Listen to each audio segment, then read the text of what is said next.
Hello बंधुসকল আপোনালোকে চাই আছে এডুকেটৰ প্লাস আৰু মই ফাৰুকে স্বাগতম জনাইছো আজিৰ ভিডিঅ'টোলৈ। বন্ধুসকল আজিৰ ভিডিঅ'টোত আমি আপোনালোকক ডিৰ ফালৰ পৰা যে শিক্ষক নিযুক্তি প্ৰক্ৰিয়া আৰম্ভ হৈছে 9354টা পোষ্টৰ এগেইনষ্টত সেই সন্দৰ্ভত কিছু গুৰুত্বপূৰ্ণ কথা আলোচনা কৰিম। যেনেকুৱা ধৰক আপোনালোকে সেকেন্ড প্ৰভিজনাল মেৰিট লিষ্ট সম্পৰ্কে কাট অফ ইয়াত কমি যোৱাৰ সম্ভাৱনা কিমান দূৰ আছে আৰু লগতে এএছএছত পৰীক্ষা দিয়া প্ৰাৰ্থীসকলে যেটো হাইকোৰ্টৰ দ্বাৰস্থ হৈছিল আৰু সেই সকল প্ৰাৰ্থীয়ে নতুনকৈ তেখেতসকলৰ নতুন মাৰ্কশিটটো সংযোজন কৰাৰ বাবে সুবিধা পাবনে নাই সেই সন্দৰ্ভত কিছু গুৰুত্বপূৰ্ণ কথা আলোচনা কৰা হ'ব। প্ৰথমৰ পৰা শেষলৈ ভিডিঅ'টো চাই যাব আৰু চেনেলটোত নতুনকৈ আহিলে নিশ্চয় সাবস্ক্ৰাইব কৰি ৰাখিব, কাষত থকা বেল আইকনটো অল অপচনত ৰাখি দিব, কাৰণ শিক্ষামূলক চাকৰি সম্বন্ধীয় আৰু বিভিন্ন বাবদবিলাক এই চেনেলৰ জৰিয়তে আপোনালোকৰ মাজলৈ তুলি ধৰাৰ চেষ্টা কৰা হয়।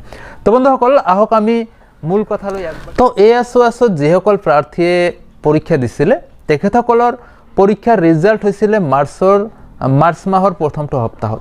তো কথা হ'ল যে ইতিমধ্যে অসম টেটৰ যেটো ৰিজাল্ট হ'ল অৰ্থাৎ ৰিভাইজ ৰিজাল্ট 15 ডিসেম্বৰত হৈছিলে ফাৰ্স্ট ৰিজাল্টটো আৰু ৰিভাইজ ৰিজাল্ট হৈছিলে 28 জানুৱাৰীৰ দিনা।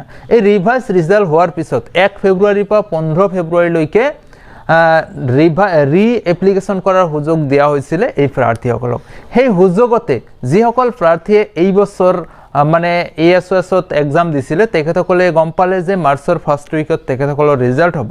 তেখেতসকলে হাইকোৰ্টৰ দ্বাৰস্থ হৈছিল যে তেখেতসকলক যাতে ৰিভাইজ যেটো এপ্লিকেশন হ'ব তাতে তেখেতসকলৰ নতুন মাৰ্কশিটটো সংযোজন কৰাৰ সুবিধা দিয়া হয়। তো ফাৰ্স্ট প্ৰভিজনাল মেৰিট লিষ্ট পাব্লিছ হোৱাৰ পিছতে এই প্ৰাৰ্থীসকলে হাইকোৰ্টৰ দ্বাৰস্থ হৈছিল।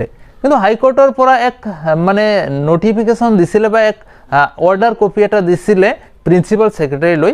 এই প্ৰিন্সিপাল সেক্ৰেটাৰীক তেখেতসকলে বা হাইকোৰ্টৰ পৰা নিৰ্দেশ দিয়া হৈছিল যে 25 মাৰ্চৰ ভিতৰত এই প্ৰাৰ্থীসকল অৰ্থাৎ 65 প্ৰাৰ্থীয়ে এএছএছৰ মাৰ্ক সংযোজন কৰাৰ বাবে হাইকোৰ্টৰ দ্বাৰস্থ হৈছিল। এই প্ৰাৰ্থীসকলক মানে শিক্ষা বিভাগৰ ফালৰ পৰা নতুনকৈ সুযোগ দিয়া হ'বনে নাই সেই বিষয়ে মানে বিচাৰিছিল। কথাটো হ'ল 25 মাৰ্চৰ ভিতৰত তেখেতসকলক সুযোগ দিয়া হ'বনে নাই কথাটো বিচৰা হৈছিল প্ৰিন্সিপাল সেক্ৰেটাৰীৰ ফালৰ পৰা। কিন্তু এতিয়ালৈকে যেহেতু দ্বিতীয়খন প্ৰভিজনাল মেৰিট লিষ্ট পাব্লিছ হোৱা নাই, বৰ্তমান প্ৰায় 20 দিনমান পাৰ হৈ গ'ল, তথাপিও দ্বিতীয়খন প্ৰভিজনাল মেৰিট লিষ্ট পাব্লিছ হোৱা নাই।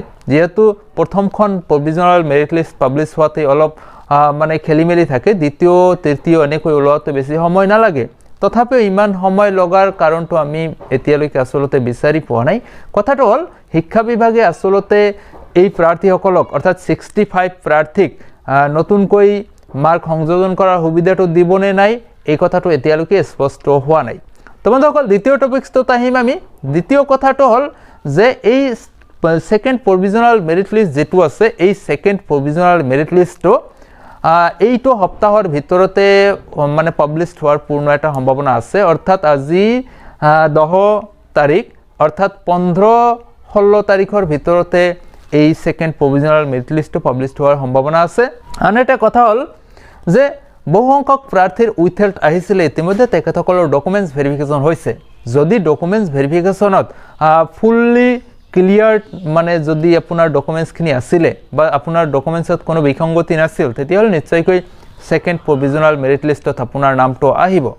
আন এটা কথা আহিল যে যিসকল প্ৰাৰ্থীৰ ইতিমধ্যে এখন জিলাতে ডাবল বা ট্ৰিপলকৈ নাম আহিছিলে তেখেতসকলৰ ক্ষেত্ৰত কি হ'ব?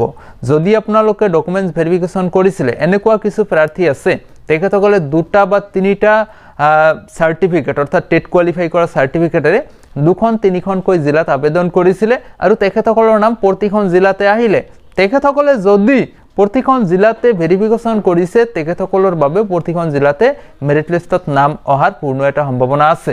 এইবাৰ কথা হ'ল আপোনালোকে পোষ্ট গ্ৰাজুৱেট টিচাৰ আৰু গ্ৰাজুৱেট টিচাৰৰ যি 11 আৰু 12 নম্বৰ মেৰিট লিষ্ট পাব্লিছ হ'ল ইতিমধ্যে, সেই মেৰিট লিষ্টৰ এগেইনষ্টত আপোনালোকে দেখা পাব যে পোষ্ট উইথড্ৰ কৰাৰ এটা চিষ্টেম দিয়া হৈছে বা ডিষ্ট্ৰিক্ট 1 পোষ্ট 1 কেণ্ডিডেটৰ বাবে সিলেকশ্যনৰ এটা সুবিধা দিয়া হৈছে।